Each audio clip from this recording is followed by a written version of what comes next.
в преддверии Евро была проведена большая работа. В Министерстве внутренних дел России была создана специальная комиссия, которая занималась как и организацией отправления болельщиков сборной России на Евро, так и планировалось направление делегации из представителей Министерства внутренних дел в саму Польшу для оказания содействия российским болельщикам. В частности, на последнем совещании под председательством первого замминистра Горового говорилось о том, что делегация поедет, что сотрудники будут находиться в форме сотрудников полиции Российской Федерации, чтобы болельщикам было легче увидеть их, подойти, чтобы они могли оказать помощь, всяческое содействие. Так вот, я не знаю, может быть, конечно, кто-то нас поправит, но ни мы сами лично, ни кто-либо из болельщиков, ни на проходе, ни на матчах ни одного сотрудника внутренних дел в форме сотрудника полиции не видели, к сожалению. Возможно, это бы решило бы ряд проблем, и, может быть, какую-то профилактические цели бы имела. В том числе не присутствовали сотрудники полиции ни на согласовании шествия, когда мы были приглашены в мэрию Варшавы, хотя мы приглашали их туда, также, к сожалению, никого в форме мы полиции не увидели и на самом матче, то есть не на матче, на самом проходе, хотя тоже приглашали, в частности, руководитель этой группы.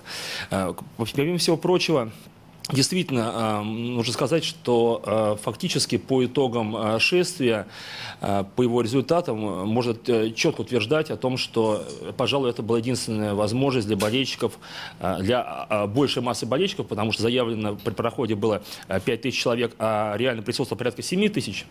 На шествие. Действительно, это был единственным шансом для болельщиков дойти целыми невредимыми.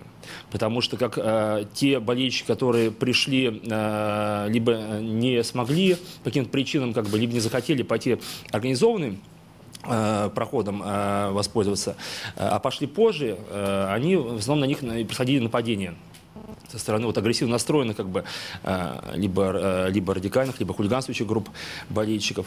И в том числе нападения происходили и после матча. В результате порядка 40 человек, насколько я помню, наших сограждан обратилось за медицинской помощью.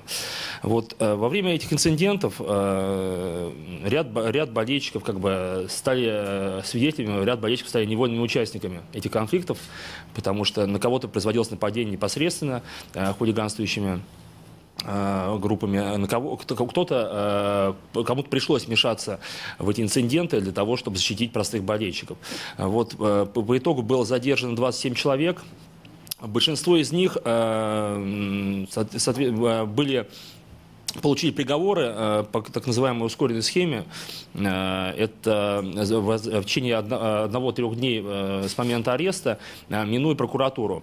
В результате ряд людей получили депортацию с невъездом на несколько лет на территорию Евросоюза, а часть до сих пор находится в тюрьмах и СИЗО Польши. За их судьбой Всероссийский объединение болельщиков внимательно следит. К сожалению, широких возможностей отслеживать всю ситуацию у нас нету. Приходится в основном рассчитывать на содействие посольства России в Республике Польша и в переговорах с родственниками какая-то информация поступала.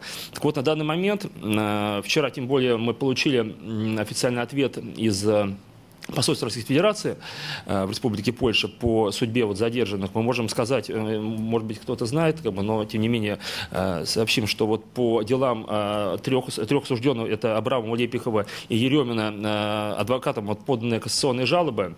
Дата рассмотрения дела по Лепихову назначена 10 число. По остальным двум болельщикам ожидаем принятия решения в течение ближайшего времени.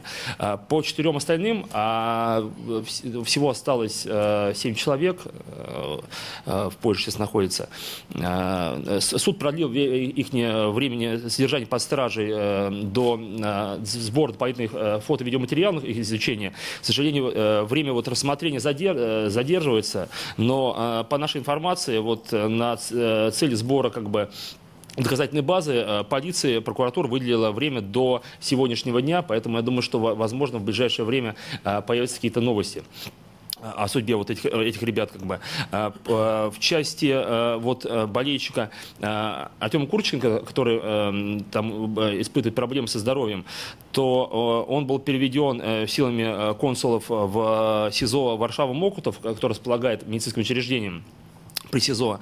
И вот недавно было решено его супруге и брату приехать встретиться задержанным. Здесь очень сильно поспособствовало также как бы российское консульство. В принципе, 27 июня повторно консул с адвокатом встретились со всеми задержанными.